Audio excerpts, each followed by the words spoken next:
Të nderuar shikues e dëgjues, përshëndetje, mirë se takohemi edhe këtë javë në Z Podcast, emisioni javor çdo të premte duke filluar nga ora 20, tema nga më të ndryshmet e më interesantet. Këtë javë do të flasim për ndërtimtarinë urbanistike në zhvillimin e Kosovës në këto aspekte e shumë të tjera. Me ne në studio për këtë temë kemi të ftuar prodekanin e Fakultetit të Ndërtimtarisë, profesor Dr. Hajdar Sadiku, cili ti dëshiroj mirëseardhje. Profesor, mirëseardhje. Mirësevgjetën, faleminderit për ftesën. Faleminderit juve që keni gjetë kohë të përgjigjeni ftesës, profesor. Ishte kënaqësi. Profesor, si shihni aktualisht Kosovën në pjesën e ndërtimtarisë? Kosova në pjesën e ndërtimtarisë tash veç është në një zhvillim të hovshëm, në një nivel shumë të lartë profesional, duke u bazuar në rregullorat e fundit evropiane, sepse Kosova nuk ka ndonjë rregullore specifik të vetën, por i ka të adaptuar me standardet, dhe është proces të adaptimit në përgjithësi të standardeve qoftë projektimit, qoftë të ndërtimit me standardet evropiane. Neve që nga fillimi, që kur kemi filluar me punu, sidomos pas lufta, kemi filluar me standarde evropiane. Po bën 3 dekada, profesor, si është ndryshimi prej para 30 viteve? Po tash realisht është një zhvillimi i hovshëm mas 3 dekadave. Tash në Kosovë kanë filluar të ndërtojnë objekte shumë serioze, duke filluar që nga ndërtimi i autostradave, projektimi i urave, projektimi i objekteve të larta, ndërtimi i objekteve të larta, dhe dallimi është drastik në raport me vitet e 90-ta, sepse keni vrejt edhe vetë. Tashmë kemi ndërtim objekte 15-20 katë që thuajse çdo ditë, por ka dhe objekte më sfiduese që janë edhe mbi 200 metra, cilat janë projekte ekskluzive nga kolegët tonë profesionistë që janë të llogarisë statike.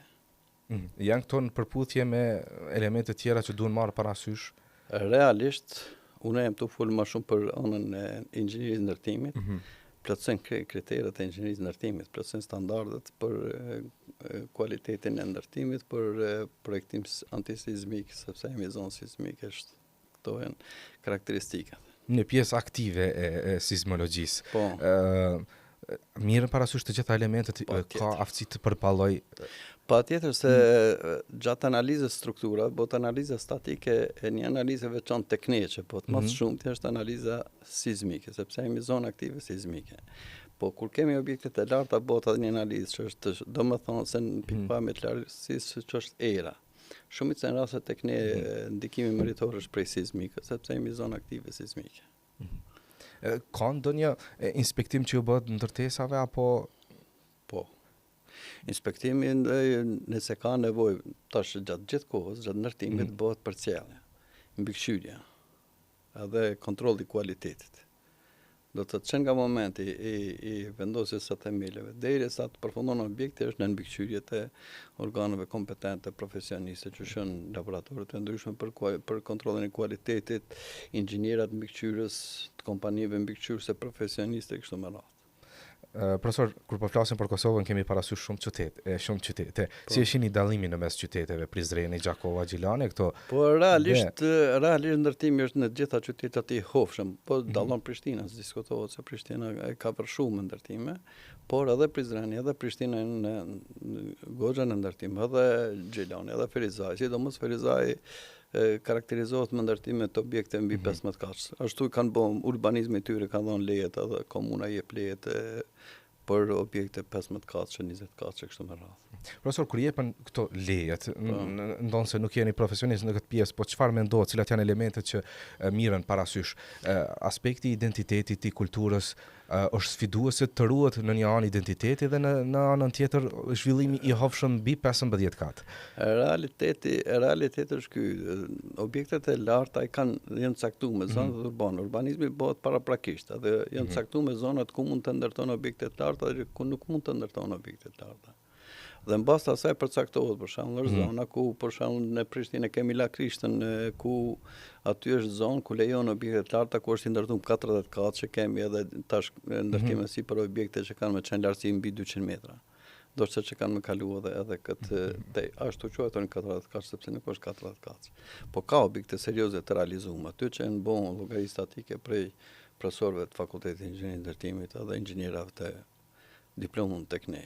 Është kënaqësi se shumica, mbi 90% e llogarisë statike të objekte kryhet për inxhinierat të ndërtimit që kanë kryer në fakultetin. E sidomos s'po flas më për grupin e profesorëve që mirën me këto objektet e larta. Profesor, një sfidë tjetër e Kosovës është edhe mbipopullimi në zonat urbane dhe largimi paksai atyne rurale. Është sfiduese kjo? Po kjo është sfiduese, megjithatë pa marrë parasysh se mendojmë se neve janë tuar kënd qytet, po largimi është edhe jashtë edhe zvoglimi i numrit të popullatës është. Dhe për atë arsye edhe janë tu zbraz fshatrat. Dhe qytetet normal po nuk do të thoje se po mbipopullohen, por po popullohen. Megjithatë kemi shumë numër të madh metrave katror që janë pa shfrytzuar. Nuk e prish kjo funksionin e qytetit. Funksionin e qytetit nuk e prish, po ka me qenë zbrasti, se ka me sende zbrasta. Po më duket që nuk janë shumë të qëlluar. Qëllimi shumicën e kohës është u bom, po ndërtojmë, po shiten. Po tash problemi është nuk janë gjitha të populluara. Shumë ndërtesa ka që ti e shef thuajse 60% zbrazët. Ajo është e shitme komplet. Që do të blenë për jashtit. Ose si tradita jona që kemi na si Kosovarë dhe si shqiptarë përgjithësi, i kemi 2 prona, 3 prona, 4 prona, që është kjo evidente në perëndim për shembull. Ata kanë një banesë, ndoshta bile me qira jetojnë, mos flasim për një shtëpi, se shtëpia kanë vetëm njerëzit tashtonit kanë filluar me bën njerëzit tonë që janë jashtë, shumica e kosovarëve sidomos treva jonë po ata kanë marrë me pas shtëpinë e vetë, shumica janë tu po shtëpiat e veta në qo në Gjermani, qo në Zvicër, qo në Austri, në perëndim përgjithësi. Profesor, që sheshe Kosovën pas 10 vite, cilat do t'jenë sfidat e saj më të mëdha? Po sfidat e saj më të mëdha është ka popullat. Popullata është ura numri i njerëzve, se po largimi për hir të punësimit të dobët, nuk kemi punësim të mjaftueshëm, mos te niveli profesional deri diku nuk çmohet sa duhet, edhe shumë kolegë tonet për hir të këtyre gjërave kanë lëshu vend dhe janë të punu jashtë. Po normal edhe tregu është tashmo është globalizimi. Nuk ka më për mendimin tem nuk mendoj si përpara kom me punu, kom me jetu këtu. Shtëpinë e ka si në Gjermani me pas shtëpinë, si me pas Kosovë. Thuaj se ndjenjat gati po ju vjen të njëjta njerëzve për hir se ai po ku është jeta më mirë dhe ku është ku nin vetëm më komfort. Profesor, nga prizmi i ndërtimtarisë, cili është roli i xhamive në ruajtjen e identitetit kombëtar fetar të një vendi? Po xhami është një vend ku shpirtnisht njeriu shkon me kry një obligim, po edhe me mu kthjell shpirtnisht, mu kthjell dhe mentalisht. Por problemi është që tash po ndërtohen shumë xhamia dhe për fat keq shpesh herë shkon dikun edhe xhan mshël, shkoj me fal drekën, është xhamia mshël, që do të thotë dikun ka zona ku është tepër, ka zona ku s'mjafton. Nëpër qendrat e qytetit të smush me bë me disa xhaminë e madhe se ski edhe vend ski. Tash po shpresojmë që me kohën harmonizon këto, po xhamiat e kanë rujt identitetin e vetë në pikpamje fetare, sepse ka normale ka bot vetën edhe studimet edhe kanë bo edhe niveli ngritun i predikuesve të fesshëm hoxhallarët që tashmë thuajse janë mbi 90% të nivelit kadrovik profesional dhe ata dinë shumë të shpjegu, ose është kënaqësi kur ndëgjon dikon që ta interpreton ashtu siç është shkruar me histori, siç është shkruar me ngjarje, siç është realiteti. Profesor, cili mendon që është problemi më i madh i urbanistikës sot? Ose nëse konkretisht nëse ju do ta kishit bërë një lagje, cilat janë ato 3 elementet që po baza kryesore është të ketë jetë në atë lagje. Jetë, varet si e kuptojmë këtë jetë. Jeta në kupton të ketë aktivitete ku me zhvillu fëmijët, ku me pushu një i më shumë që është pensionist. Jo me dalë drejt në rrugë dhe s'ki veç beton. Nuk i park, nuk i gjelbrim. To mbaren shumë prej zonave urbanistike, por fatkeqësisht privatizmi bën vetën dhe po cenohen pak a shumë. Nuk janë bashkë në atë kuptimin, por mendimin tem, s'po them se kam drejt, s'më thonë. Por mendimin tem, po cenohet pak e drejta që të ketë, sepse secili objekt do të ketë parkingjet e veta. Ti tash me dalë në Prishtinë, dikun me shku me një lagje, ki shumë problem mu parku. Derisa më herët kanë qenë, për shembull urbanizmi kur ka qenë këtyne herët, kanë qenë vend parkingjet për secilën banesë, edhe ka pas edhe parkingjet jashtme, po Kohët e fundit është tu bo një veti e mirë, inshallah për ruhet ajo që çdo ndërtesë edhe çdo njësi banesore ta ketë spaku një parking. Do duhet kjo të ishte qysh nga fillimi? Po ka që ndashtë. Tu pas parasysh, po atëherë nuk është ditë çka po ndodh. Vitin 2000 deri në 2010 nuk është ditë çka po ndodh, nuk është moment që bash çështo ka më shku ndërtimi. Përndryshe tash çdo objekt i ka 2 kat, 3 kat podrum, 4 kat podrum, këtë që esenca është për garazhim, për me pas numrin e parkingje. Po për pa marrë parasysh se parashifet një garazh për një njësi banesore, për shembull, me një banesë unë jetë me djalin ka makinën e vet, unë e kam temën. Po sikur ta kish pas edhe nusjat vetën, edhe vajzat vetën, atëherë edhe tri garazha mungu janë. Është thuajse pamundshme mi përballu fluksit, por kjo është. Profesor, po thoni që duhet shtuar edhe pjesa e gjelbrimeve parqeve në komplekset banesore. Ka, në sa bashkë që s'është, po më duket që nuk po mjafton shumë. Por çfarë nëse atë pjesë të gjelbrimit unë mund ta ndërtoj edhe në një banesë tjetër, sepse ana komerciale po më losh më shumë. Ajo e mund ana komerciale, po të gjelbrimit do të më pas ligj me blejt.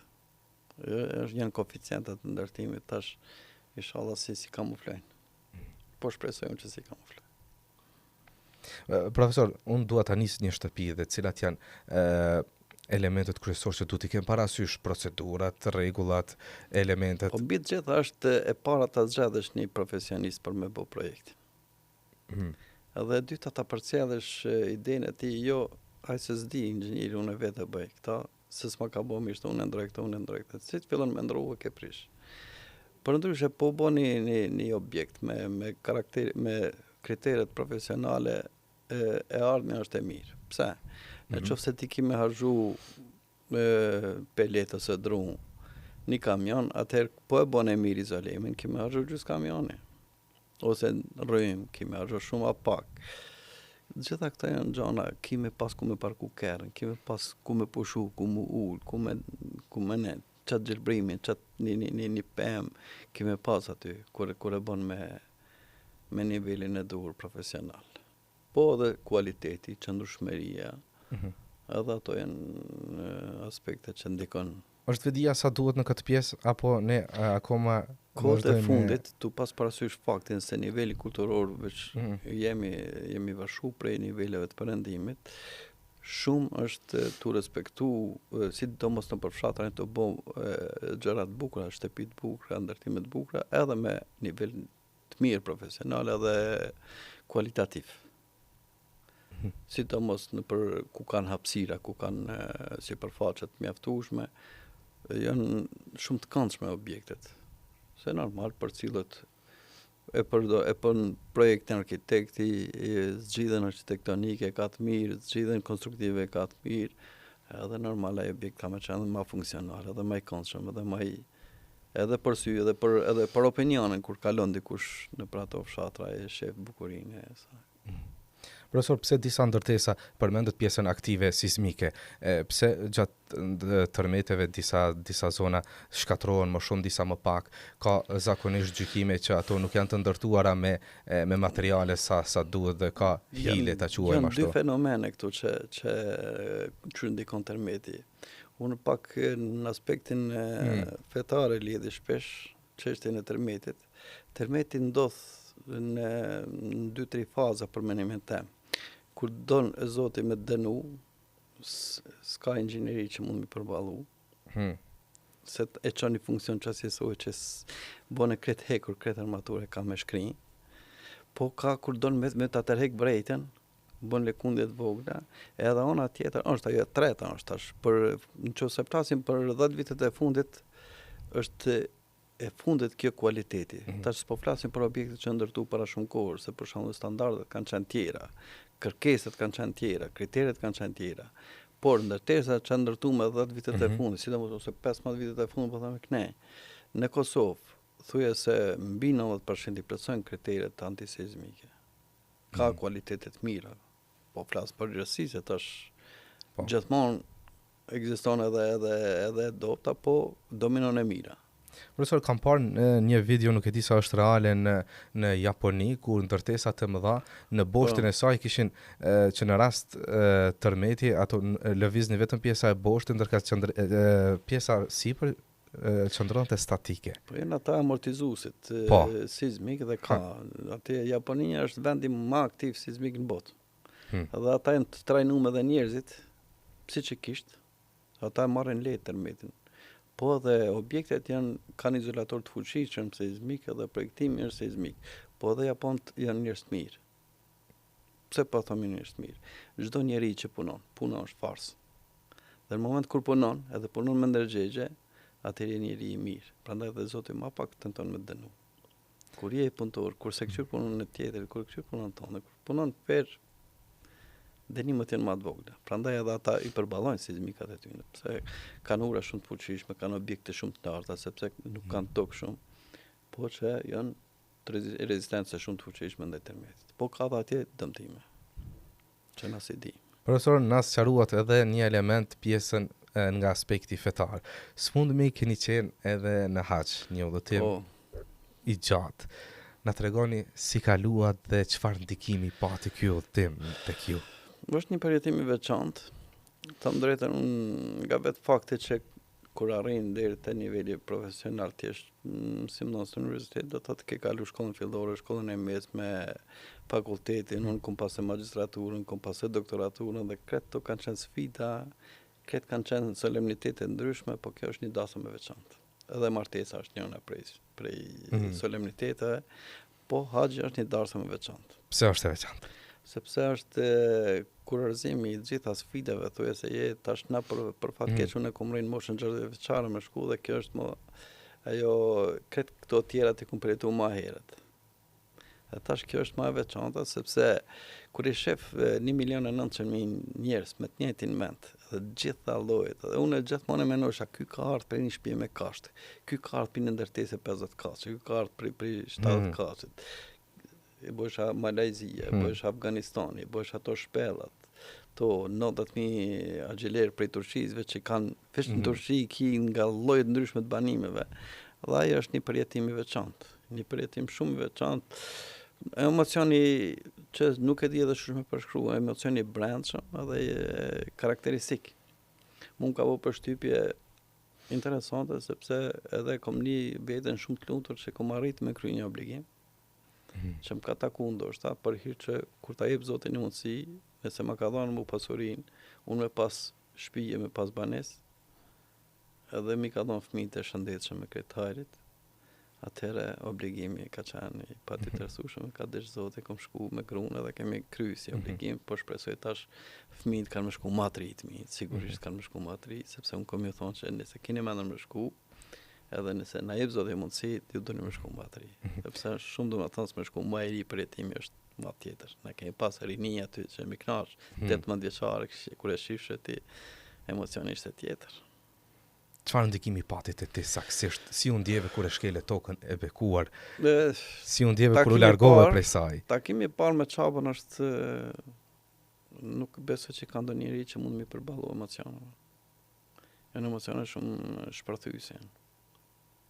Bashkë me gru, kemi përjetu fort. Si kemi hy aty edhe veç janë përlot sytëve të ty, nuk e dy. Prej shpirtit del diçka që normal është shpirtërore kjo. Nuk e dim pse vetëm po ndodh. Nuk e dim, është shpirtërore shumë e madhe diçka. Nuk diskutohet në mbarat edhe prej asaj se çfarë niveli e kupton besimin njeriu. Unë e kuptoj që diçka është shumë normale. Edhe çdo njeri pa marr parasysh qoftë edhe i fesë katolike, çfarë do feje që tjetë, po kur thotë që është besimtar, kur e shoh që është besimtar i mirë, besimin e kam shumë më të mirë se te një person që e shoh që s'ka besim. Se njëri prej njërit nuk ka frikë dhe kur njëri s'frikëzohet. Nëse nuk frikohesh prej Zotit, je në gjendje me vot gjitha të këqijet. Po nëse ki frikën e Zotit, e din që ai të sheh kudo dhe atëherë ti ki munal. Ka dalë se ai edhe pse jam tërë mshe. E këtu njeriu në jetën e përditshme, ai që se beson Zotin, thotë aq se tërë këtu s'mshe Zoti. S'mshe as personi. Po Zoti na shih gjithka dhe prandaj edhe janë ato emocione të veçanta. Kjo çabja fuqizoi këndjenën e mbikëqyrjes së Zotit në çdo aksion. Patjetër. Thotë drejtë unë kam konstante besimin. Nuk e kam luhat Kom prej trashëgimi prej babas, sidomos prej babas. E herët është fal, herët është lut qyshësi i ri. Edhe normal edhe prej nanës, neve gjithmonë na kanë tutje Zotit, tutje Zotit, njerit mos u tut se s'ka çka të bën, Zoti tutje. Edhe faktikisht unë jo që tutna, po e respektoj. Se di që të keqe s'menoj me pas njëherë, gjatë jetës time gjithmonë kam menduar veç për pozitivitet, për gjithë njerëzit mendoj pozitivisht edhe nuk mendoj ndryshe. Veç pozitivitetin e kam në shpirt, kam qef se cili me pa tu qesh, tu knu, i disponu me dasht jetën. Mendoj se feja kjo është, ta dush jetën sepse e shkurt është, kalon, edhe shpejt kalon. Shpejt kalon, është numër, çdo numër që është numër harxhohet, numër sa duhet, kalon. Profesor, si i pat qytetet në vendet arabe në sytë tuaj? Pra keni shëtitur në disa vende, në Mekë, në Medinë, në Gjidde. Gjida, Mekka, Medinë, në kanë këto tri pikat. Zbritja në Gjida, me njerë ishte struktura e raportit, struktura karakteristike, hapësirat mëdha dritë, mbulesat me I ka analizuar edhe ndërtesat në... Po, kam fotografi me të parën kam po grunë, tu bo ka peroni, se ishte mbulesa, ishte me polimer, me elemente të lehta, shumë të lehta. Dhe jeni ke gërshëtuar bukur këtë pjesën e udhëtimit, pjesën shpirtërore dhe profesionalizmit. Për profesionalizmin e kum shqetësu pikpame sepse janë objektet atje tash ndërtime serioze. Që kam bërë përshtypje për te Gjita tash është ato hapësirat e mëdha te perona këto, përndryshe shumë pak në rendi tjetër me pas i lodhun isha nga kemi udhëtuar në ora 3 natës kemi udhëtuar dhe faktikisht shumicën e kohës gjatë rrugës në Gjide, edhe pse kisha qef me pa, po syt më mshilshin edhe smusha por me kana më kemi çat pjesë ka kemi qenë se s'kemi pas shumë hapësi me lëviz, çato pjesë kemi qenë çka është karakteristikë e Mekës që nuk kam vret shumë xhelbrim. Do shta për shkak natyrës që është më shkretinore dhe shkëmbore? Natyra e Mekës është komplet shkëmb. Dhe aty është karakteristike, po çka është tjetra është se objektet e larta. Mbi të gjitha një përshtypje shumë pozitive janë ndërtimi i rrugëve edhe i urave. Si profesionist mu veç sytë shkoshin të urat edhe të ndërtesat. Ata mershin dhe herë vëmendjen këto ndërtesa, profesor, prej patjetër, fokusit shpirtëror ritualeve? E shifra se ka qenë karakteristik se tash na si profesionist është devijim profesionale, s'ki qare pak shyrë. Na me pa çka me pa, na kemi pa komën e urës, pas ka pa mbi urë, e shohim masi ta shohim komën e urës, e shohim edhe tjetër mbi urë, po mas pari shohim komën e urës, e shohim traun e urës dhe faktikisht unë kom pas fatë me qenë në për këto objekte, qoftë objekte të larta, qoftë ura, qoftë rrugë, kom qenë në përmbikëqyrje se është një mbozhërë dhe veçarë dhe një karrierë mbi 30 vite, edhe fati që asesoj i profesionit ka qenë që kom pas mundësi, kom pas fat me qenë në për gjitha llojet e objekteve që ndërtuan Kosovë, edhe tash bësh atë krahasimi, po pse që kesh ashtu, po pse që kesh ashtu, ishte objekti basha për hotelit tonë, një hotel tjetër të ndërtu, thosha që 20 katë kyte, na për shembull është një strukturë që nuk preferohet atje veç shifsha që kanë bo. Edhe thosha, se janë profesionistë atje, nuk bëhen objektet. Hotelet e reja, 9-15 kas ka vlevërdje me ndërtu, se vendi shtrenjtë, Mekka është shtrenjtë. Po dallimi tash te Medina. Medina është qytet veç me tjera karakteristika, kishte gjelbrim, ishte tendenca për me bo zbukurime me gjelbrim, kishte parqe, kishte bar, kishte pemë ndryshme të mjell me drujnë ndryshme dekorativ, që veç një ndjenë pak më ndryshe. Por çka ishte karakteristik gjatë udhëtimit Mekka Medina me autobus, 70%, mbi 80% rrugët që kam pa ka qenë shkëmb. Veç kodra, gur, shkëmb dhe gjelbrim pak. Po ka Mekka tash është karakteristikat e Mekka 2 që kanë qenë prej ritualeve që kemi pas na mi realizu, ka qenë një kamping shumë i fuqishëm edhe një organizim shumë i fuqishëm tu fillu prej Haremit, edhe në Arafat, edhe në Muzdelife, po edhe në Mina kanë qenë një mënyrë organizimit të fuqishme, sepse 1,9 milion banor me të njëjtën komi Mi dirigju dhe mos me pas të lashe nuk është atje. Në fakt është prej sfidave më të mëdha logjistike në botë. Si keni pa pjesën e organizimit dhe urbanistikës në një hapësirë kryesisht të haremit? Te haremi haremi ka hapësin të vogël. Për çat numër të madh njerëz të qarkullim. Por normal policia dhe ushtrin i kanë ato dhe tu shfrytzuar edhe inteligjencën artificiale dhe teknologjinë tu shfrytzuar sidomos. Ata veç moment pa e mush hapësirat veç ta qit Ketrinën, të ta kesh çek ne s'bëm shkruajt. Edhe ajo ka qenë për mua pengesa më e madhe që s'ko mund të thotë me qenë i lirë që më shku ka po ka po thot ai tjetër dhe kjo është faktikisht një kufizim, po mos me pas qenë çaj kufizim kishte më qenë haos. Prandaj edhe ajo unë kom mirë kuptuar ata. Edhe pse na kanë detyruar shkone, po kemi pas mundësi, kom pas fatin me hyrë edhe në brenda në harem, me bota vafin, me bosajn aty mrena, po sidomos tavafi rreth Çabës është ndjen pak më speciale. E kemi përjetu kampin e Kosovës ka qenë i shkëlqyshëm në Arafat. Pastërt, mirë, i rregullum, kemi pas ujë, ushqim diskutohet por pastërtia edhe mundësia ka qenë shumë e mirë. E projekti më karakteristik ku ka pas probleme gjatë gjithë kohës në Haç, të çështja e xhamaratit ku janë hedhur gurt përpara, tash është një projekt i shkëlqyshëm, i punu prej projekti është gjerman. Edhe është një objekt tash është atëherë ka qenë një kaç, tash është objekt 3 kaç me ura, me kretë super standarde, dhe aty mos ka shtimi. Aty ki një relax, një kënaqësi, se unë 2 herë që unë pas fatin një herë kom qenë një dytë një rend për me gjujtë gurin, që do thotë 2 metra distancë për me gjujtë gurin, 2 metra, se një vogël është. Por edhe 2 herë tjere më konë bashkë në vijë. Në vijë të saj, se veç ushtë të rriqe ma poshtë në vijë. Hapësinat mëdhaja, s'kishe nevojë më shty aerosje, kishte klimatizim, edhe aty më probleme tashmo s'ka. Tashmo nuk ka shans me pas aksident as kurrësh. Sepse është shumë mënyrë profesionale ekzekutume, analizume si projekt. Në vitet e ardhshme planifikohet edhe zgjerimi i asaj pjesës, shtimi i rreth 100 kullave, vendeve të banimit. Çfarë keni vërejt diçka që po t'ju jepej mundësia t'ia sugjeronit aty në vendeve do ta bënit? Realisht ka mundësi nga më ndryshmet sidomos në harem, por shpesh herë shkaku i volumit njerëzve është problem mu realizu ato. Unë thom drejtën tash është mundësia janë këto busat e hapur për me bo tavaf për personat që kanë mundësi më të vogla. Por për gjithë njerëzit që kanë një kapacitet fizik, sa do të so, çështja është e thjeshtë. Don me hyn ngush hyn. S'don me hyn ngush e ki katin e parë, e ki katin e dytë, e ki katin e tretë. Dhe kati e parë dhe i dytë janë nën klimatizim. S'ki me një të nxehtën. Problemi më të madh kemi pas murit për ftohtit, jo për nxehtit. Kjo ka qenë. Sidomos në mbrëmje kur kemi bota vafin lam të mirë, kemi qenë katin e tretë me bosajn.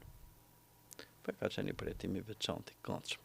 Ishte temperaturë mirë, s'kishte nevojë për klimatizim, klima natyrore, ujë me pi, ujë zemzemin çdo 20 metra sa dush me pi ujë, hes kadal, po deshe më gutu, po me po për shefi. Po kjo pjesa e transportit ose është planifikuar një teleferik në pjesën e ngjitjes në shpellën Hira, një mendim tjetër thotë që po të bëhen këto e kërcënojnë pjesën e fokusit shpirtëror.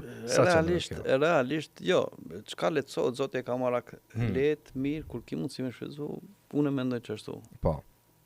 Kur ki mundësi me bën lehtë, mos e bën vështirë. Për shembull, ndihmën nëse është ftoft, edhe është ngriç për jashtë, sose vap me marr abdes më të ftoft. Në qofse ki ujë në nxehtë, se vapo me marr ujë nxehtë, se ta ka mundsu zoti, pse pe shfryzon të muftof, e mos të me marr barna. Gjithmonë e mira. Feja e don të mirën, e don të lehtën, e don të këndshmën, nuk e don të vështirën. Prandaj edhe lufta është, edhe e para është nga vetë fakti që kërkohet, e para është mëso, lezo. Pse çmohet për shembull ngjyra dietare me gjakun e dëshmorit? Pse vlerësohet? Për me ta të leçoj jetën, për me ta bot këndshme jetën, ti me jetu këndshme, me jetu që freskë këtu kemi. Po të kishim qenë dile, kishim mujtë me pas qëtë komforitetin e, jo. To non stop të ushit, djerës të ushit. Tash jemi këtu komfort, edhe pse jashtë është 30 gradë Celsius, na kemi komfort. Kjo është feja. Me shfrytzu, marë, mirë, letë. Profesionalizmi është kjo. se ta ka mundësu, Zoti, pse mos më shfrytëzu. Qartë, urojmë t'ju ketë pranuar adhurimet dhe ritualet atje profesor. Faleminderit që ishe pjesë e emisionit sot. Zoti ja mundson gjithkujt. Ata që dojnë me shfrytëzu ata, se normal ka dikush që si ka mundësit, po gjithë ata që kanë mundësit është mirë, sepse kushti haxh është kushti 5, edhe ka në kushtin tjetër veç nëse ke mundësit. S'ka nevojë ti me ngushtu veten se kom pa tjetër me shku, po e ke mundësit, se lën kesh të shtëpia, bon me shku. Si ke mundësit, prit Zoti ndërkohë të jep mundësit edhe. Inshallah Zoti jep këtë mundësit, se në moment kur të jep mundësi me shku në haxh do të thotë mirësh muhabeti. Mirë, faleminderit. Urojmë profesor të jemi edhe një në së shpejti të përjetojmë përjetimet që ju i keni pasur atje. Unë ju uroj gjithashtu që ta keni atë mundësi sepse është një çështje e veçantë. Pa shkel në brenda çave nuk askush mund me ta përshkruaj, sepse është ndjen personale secilit person. Nuk mundet me thonë se ti ke mendi atë që kum di unë. Jo, ti ke mendi këtë diçka tjetër që ka qenë veç e jotja. Ndjenja në haxh është për secilin person. Këtë ata miliona njerëz, por secilin është e veçantë edhe e ndryshme. Asnjëri se ka ndjenjën e njëjtë. Faleminderit shumë profesor. Faleminderit juve, ishte kënaqësi për ftesën. Faleminderit. Ju uroj sukses, shëndet e mbarësi. Kënaqësia ishte edhe jona. Dashur miq, është kjo episod i radhës e Z Podcast. Uroj të keni kaluar çaste të këndshme dhe me kaq që përmbyllim deri në javën e ardhshme. Mirëmbëjtje, natën e mirë.